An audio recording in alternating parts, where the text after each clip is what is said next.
ورتل القرآن ترتیلا۔ اعوذ باللہ من الشیطان الرجیم، بسم اللہ الرحمن الرحیم۔ السلام علیکم ورحمۃ اللہ وبرکاتہ۔ سب سے پہلے میں آپ کو اپنے اس چینل میں خوش آمدید کہتا ہوں۔ سامعین، آج کے اس ویڈیو میں ہم انشاءاللہ مخرج نمبر 14 پڑھیں گے۔ مخرج نمبر 14، 15 اور 16، یعنی کہ تین مخارج اس ویڈیو میں ہم پڑھیں گے۔ آپ توجہ سے سنیں، انشاءاللہ آپ کو تجوید کا فائدہ ہوگا۔ اور آج کے جو مخرج ہیں، یہ مخارج ہیں، بہت اہم ہیں۔ سامعین، اگر آپ میں سے کوئی بھی شخص ہم سے آن لائن قرآن مجید پڑھنا چاہے تو ہمارا نمبر اسکرین پر موجود ہے، آپ اس نمبر پر رابطہ کر سکتے ہیں۔ آئیے سبق شروع کرتے ہیں۔ مخرج نمبر 14 یعنی 14۔ یہ جو مخرج ہے صاد ز سین کا ہے۔ کیا مخرج ہے؟ زبان کی نوک جب ثنایا سفلا کہتے ہیں نیچے، یعنی سامنے والے نیچے کے دو دانتوں کے نوک سے لگے تو یہاں سے صاد ز سین ادا ہوتے ہیں۔ اب اس کی مشق کریں۔ زبان کی نوک کو لگانا ہے، سامنے کے جو نیچے کے دانت ہیں ان کو لگا کے یہ 3 حروف 3 لیٹر ادا کرنے ہیں۔ آئیے میرے ساتھ پڑھیں۔ صاد ز سین۔ سامعین، یہ ساری ڈیٹیل انگلش میں ہے، اگر کوئی پڑھنا چاہے تو پڑھ سکتا ہے۔ اب یہاں یہ تصویر ہے، میں آپ کو یہاں پہ کچھ سمجھا دیتا ہوں۔ یہ دیکھیں زبان ہے، زبان کی نوک یہ نیچے والے جو سامنے کے 2 دانت ہیں نیچے والے، ان کو ٹچ ہو رہی ہے۔ ان حروف کو ادا کرتے وقت زبان کی اس نوک کو زبان کی جو نوک ہے اس دانت کی سرے کو لگانی ہے، نیچے والے کے۔ صاد۔ اب دیکھیں یہ زبان یہاں لگ رہی ہوگی۔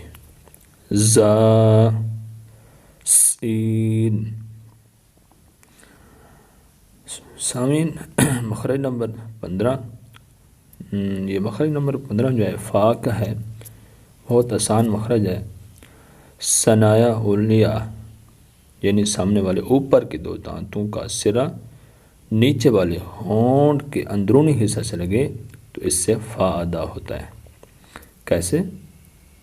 یہ دیکھیں، یہ اوپر والے 2 دانت ہیں، ان کا جو سرا ہے نیچے والے ہونٹ کے اندرونی حصے کو ٹچ ہو رہا ہے۔ فا فا فا فا۔ سامعین، امید کرتا ہوں کہ آپ کو یہ مخرج سمجھ آ گیا ہوگا۔ آئیے اگلے مخرج کی طرف چلتے ہیں۔ مخرج نمبر 16، تقریباً کمپلیٹ بھی ہونے والے ہیں ہمارے مخارج، تو آج سارے مخرج پڑھ لیتے ہیں۔ مخرج نمبر 16 جو ہے نا، دونوں ہونٹ ہیں، یہاں سے با میم واو ادا ہوتے ہیں، یعنی کہ یہ مخرج نمبر 16 دونوں ہونٹوں سے ادا ہونے والے حروف کا ہے، اور 3 حروف ادا ہوتے ہیں، با میم واو، یہ تینوں حروف ادا ہوتے ہیں۔ اب ان کی علیحدہ حالت ہوگی۔ با جو ہے، با ہونٹوں کے گیلے حصے سے ادا ہوتی ہے۔ با، یہ دیکھیں، یہ ہونٹ ہے، ان کا جو گیلا حصہ یعنی کہ دونوں کا اندرونی حصہ جو ہے اس سے با ادا ہوتی ہے، با۔ اچھا، میم ہونٹوں کے خشک حصے سے ادا ہوتی ہے، میم میم۔ منہ کو تھوڑا زیادہ بند کریں گے تو یہ دونوں خشک حصہ آپس میں ملیں گے۔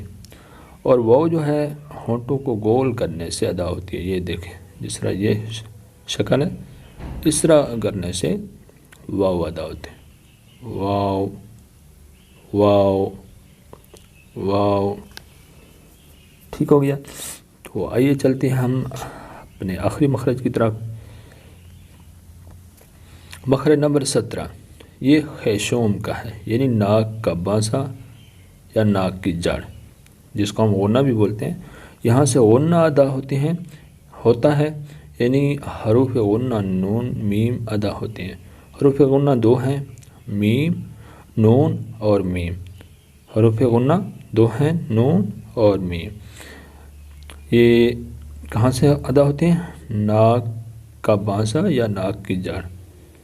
ناک میں تھوڑی دیر آواز ٹھہرانے کو غنہ کہتے ہیں۔ اب یہاں غنہ کی تعریف ہو گئی، ناک میں تھوڑی دیر آواز کو ٹھہرانے کو غنہ کہتے ہیں۔ اب یہاں دیکھیں ناک کی جڑ، یہاں یہ ہوگی ناک کی جڑ، ناک کا بانسا یہ یا ناک کی جڑ، تو یہاں سے غنہ ادا ہوتا ہے۔ جیسے اس کی میں مثال دیتا ہوں، ان الذین واما من، دیکھیں تو یہاں سے غنہ ادا ہوتا ہے۔ سامعین الحمدللہ ہمارے مخارج جو ہیں کمپلیٹ ہو چکے ہیں۔ انشاءاللہ آگے جو تجوید کا دوسرا جزء ہے صفات وہ شروع کریں گے بہت جلد ہی انشاءاللہ۔ اگلی ویڈیو میں آپ سے ملاقات ہوتی ہے۔ السلام علیکم ورحمۃ اللہ وبرکاتہ۔